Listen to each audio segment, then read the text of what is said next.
Hey, what's up, y'all? Jamie from Palette here with another episode of Legend Plays. We're in episode 9, and Open Great League is back, which I actually really like. I also like Little Cup, so I might play some of that, but today's video is about Open Great League, and also the topic that could transfer over to whatever league, the topic of committing to and protecting your closer.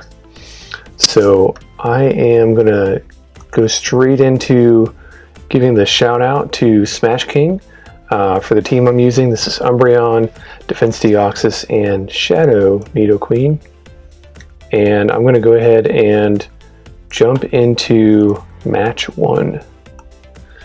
So this match is actually from my Legend push in Season 10. Alright, so we've got match 1. We've got Umbreon into a Swampert. So this is highly relevant because we actually just had a Swampert community day. That was, I guess it was 3 hours, but still considered community day. So we've got the Swampert lead, and so honestly they can shield their Swampert and outpace to the point that I have to have an Umbreon that's like super low, and okay, instead of doing that they go to catch on Skarmory. That actually gives me a lead of some damage. Now I can go straight into DD, and now I can actually just keep countering. And then threaten with a Thunderbolt. They are going to throw their move first. Okay, going to go ahead and threaten with the Thunderbolt, and I would be surprised if they let it go through and then try to come back in with Swampert.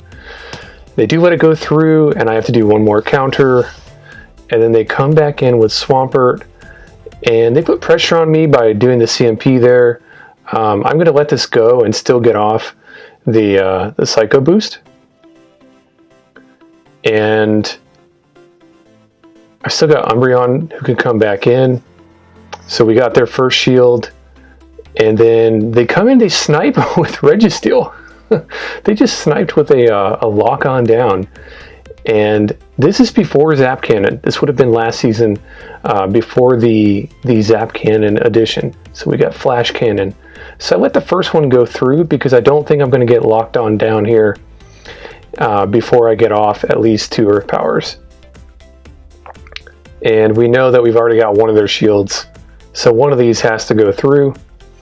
I do need to commit a shield at this point. And pretty soon here, I'm going to have to make a decision about who is my closer. Is it Nidoqueen or is it Umbreon? So here we go with the Earth Power. Okay. Almost KOs, but doesn't. And then I go ahead and I Poison. And Nido's just too low. And so I can switch out. But now I've just made sure that I can commit to my Umbreon as the closer. So even if this is Earthquake, this won't KO, and it's not. And I don't think they're at enough energy. They top left. So basically, I had to save shields for Nido to play a big role there. But then ultimately, if their Registeel was able to get to an additional move, I would have needed that for Umbreon. All right, match 2. We've got a Shadow Venusaur lead, also highly relevant right now with such a recent Swampert CD. People are running Venusaurs, so even though this was back then, like Season 10, you could potentially still encounter this matchup right here if you run this team and face a Shadow Venusaur. Okay, so I'm happy to at least get this foul play off right here, and I'm going to have to start making decisions about, do I let this Umbreon go? Let's see how they play this. Yeah. So I've got to decide, do I let this go? And then who do I come in with next? And the fastest fast move damage there, I think, is with Nidoqueen. But then they immediately dip out with some energy from the Venusaur and go into wall rain, but this just allows me to counter down the wall rain faster. And so still we're going to reach a moment here where I have to decide who is going to be my closer, because I'm going to have energy on DD And then the Shadow Wall Rain. These icicles really hurt. These icicle spears. Gets DD honestly pretty low there. That did more than probably one Earthquake to DD. And so I could go for the boost. I do one counter and go for the boost, and by this point they CMP with me, and I decide to just let it go. It's too low in health, and now they just threw their energy, and oh my gosh, here we go, a Swampert. Talk about Swampert, speak about the community day. Here we go, another Swampert line, but it's actually down to one shield, and I've got two, so we are literally just going to try to rip through this with straight jabs and fangs. You gotta love it. People make jokes about the Nidoqueen users with the 1, 2, 3, 4, 5. Let's go though. It's about to take out a Swampert. So this is where protecting the Nidoqueen is actually extremely advantageous against basically this whole Shadow team. I don't know if you noticed that. All three of these were Shadow, and he concedes the match as he sees that if he's counting, he knows I'm at the Fang, and then he knows all I have to do is like one more jab on the Venusaur and it's done. All right, let's go to match 3. Straight into a Pelipper. And so I'm already thinking like, is this Pelipper Venusaur G-Fisk? And then they come in with the Registeel. And I go ahead, I wish I wouldn't have done this. I wish I would have gone straight Deoxys and saved this energy, but I'll at least save one. So I go ahead and I put a dent in the Registeel. Again, this is from Season 10. This was pre-Zap Cannon, even in Season 10. This is before that Zap Cannon edition. So people were doing Flash Cannon and Focus Blast. Doesn't make sense for the Reggie to use Focus Blast here, so they go with the Flash Cannon. And then I'm just trying to hit all these bubbles. And then I have to decide, like, Reggie's so low, is it really worth it? I could save this and then potentially, I could have potentially done like a Psycho Boost on Pelipper, and then I decide, you know what, I'll just farm, and then I'll have, energy just like Pelipper did, because Pelipper left with energy.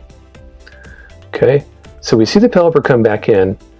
It does one or two of its fast moves, and we get the Hurricane. Umbreon tanks that Hurricane like a champion, and I get one foul play off, and I go straight into Nido. Notice I still have a little bit of energy left on the Umbreon, but I know I've got 2 shields, and basically I want to see if I can get an energy lead to fight whatever's in back.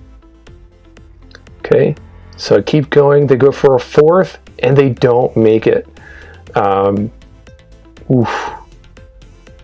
So they've got 2 shields plus a Reggie, so we've got Escavalier. So this is where I'm thinking, no matter what happens here, I think Nidoqueen might be my closer, and they're doing an excellent job at counting, and they catch my Earth Power on the very low HP Registeel. So now I'm behind on energy, and we've each got a shield. They're actually up on energy, and I decide to swap, because if I swap, I actually catch. This should be a drill run, and it won't KO. And then they have to decide, do they counter down or do they try to throw another move? But then I get to threaten their shield with this foul play. Actually, no, it wasn't low enough. My bad. I get them low though. I'm already forgetting how much health it had. All right, so I at least got to threaten their HP though. And then now they have to try to build to really 2 moves here. And all I have to do is shield and get a second Fang off.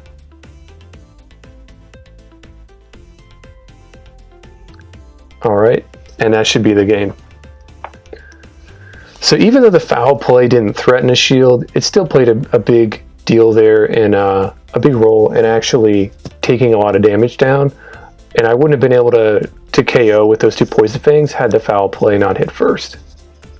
Alright, match 4. Into a Galvantula here. This is not the best matchup. I try to get the foul play off as soon as I can because I know they're going to lunge, and they get their lunge first. And so we've CMP tied. This still does a decent amount of damage. And then I go to Nidoqueen because they shielded. And I know that, I could have taken that damage. I'm going to go straight Earth Power here because I don't think they're going to shield. And if they do, they'll be down shields. They don't shield. And I'll throw the Fang as soon as I get it. This is the second time I'm pressuring this DD because they're going to try to build to at least 2 Psycho Boosts to try to threaten my shield. Now we get a shield. And then I have to decide, do I want to keep Nidoqueen as a closer? I think it's worth at least keeping it right now because we've got the Galvantula, and my entire back line at this point would be weak to the Galvantula.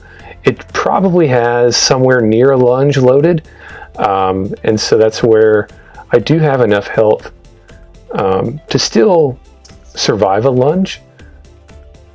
Alright, so I throw immediately, and it's actually an Azu. And I'm anticipating that maybe what I'll need to do, I tried to swap as soon as I could because what he did is he got me low enough so that I would be within a range where that might do more damage. It still didn't KO, but that set them back on energy. And then now Umbreon gets to get this foul play off and take out the Galv. So now that opens up a space here where my defense Deoxys can actually play a role. Okay, so great counting by the opponent. They go to CMP here. Need to play rough to KO there. Okay, I try to get one more Fang off. And so basically this whole match boiled down to keeping my defense Deoxys away from the Galvantula. I had to have the other two interface with it, and then even if this is a Hydro Pump, doesn't matter. We win this game. I could literally counter down, and I do. Yeah. So committing to that closer, in this case I had to commit shields to the Nidoqueen in order to even open up this avenue, but Nidoqueen ended up not being the specific closer I needed. It was Defense Deoxys. I just had to keep it away from the lunges from the Galvantula. Okay, match 5, we've got Talonflame. And I'm counting the Incinerates. We're on the third one. And so I overcharge, but go to lock in as I've overcharged. And hopefully we will CMP tie when they throw this move. And I accidentally hit something on my screen, but it doesn't do anything to interrupt the gameplay, thankfully. They go for just a Flame Charge, and so they're going to be 2 away from the next Flame Charge. They should get the move here. So it's either going to be a Flame Charge they're going to go for, or a Brave Bird. At this point, I'm willing to sack my Umbreon, and if I get another move off, now I think they need a Brave Bird here to actually KO. Alright, there they go. Otherwise, they were going to be facing another foul play. Okay, so Walrein not the best for me after they've swapped, but I went Nido there on the Talon because their defense was low, and Nido was going to be able to continue to shred at them faster than DD's counters will. So then when the Walrein came in, I didn't really want to just immediately go to DD. I wanted to poison this Walrus first, because now DD's counters hit even harder. And so now DD's taking this damage, and then I have to decide what to do if they come back in Talon. They don't come in Talonflame, but I still go for the big damage, the Thunderbolts, which is also going to be the move that's not going to self-debuff me. Build up, and I'm on the fence about what to do here, but I decide if this is a Psychic, I'll just let it go, because ultimately 2 Shield Queen can take this home. I did waste the energy from Defense Deoxys there, but now I'm pressuring them to get rid of their last shield, because this comes pretty dangerously to KO. So they must know their IVs on their Medicham pretty well, and they know they can also survive and then threaten that power-up punch. And so now I just basically need to just farm down. Like, literally can just tear through with these shadow poison jabs, and they would really have to reach 2 moves there since I still have 1 shield. And there's the closing power of a Nidoqueen. So yeah, this episode has been about reading the situations in a way where you decide, okay, I've got to evaluate which of my team here, which of my Pokemon on this team can actually close this game, and where do I need to allocate the shields to make it happen. So during times when it's Nidoqueen who's going to be the closer, often I'm saving both shields if possible for Nidoqueen to be the closer, because it is Shadow and it does take a lot of damage. Other times, like with the Galvantula match, I did commit shields to Nidoqueen, but that was really to still open up the avenue of keeping the Defense Deoxys away from the Galvantula, so that Defense Deoxys, the DD, can be the closer in that match against the Azu. So it would outstrip the ability of Azu's Hydro Pump, and still live even to just counter down in that match. And so that was fantastic. So yeah, often with this team, Nidoqueen is a really good closer, but depending on how the lead matchup goes, sometimes they swap out, or sometimes I have swapped out, and that may open the avenue for Umbreon to be a closer at some point for some of these matches. And then you really just have to consider how it's going, and even though you might have energy, like there's two times in these matches where you saw me have energy on DD and I just let it go. Both of them I may have potentially wasted the energy. So in one match they had the Shadow Venusaur come back in, and I had a Psycho Boost already loaded, and I did one counter and then went to throw. I could have just automatically Psycho Boosted, but that was okay, because getting the Venusaur to throw their energy made it so that then I could open the door to Nidoqueen just farming down, and they knew that too. They ended up switching out and going straight into their Swampert in that match.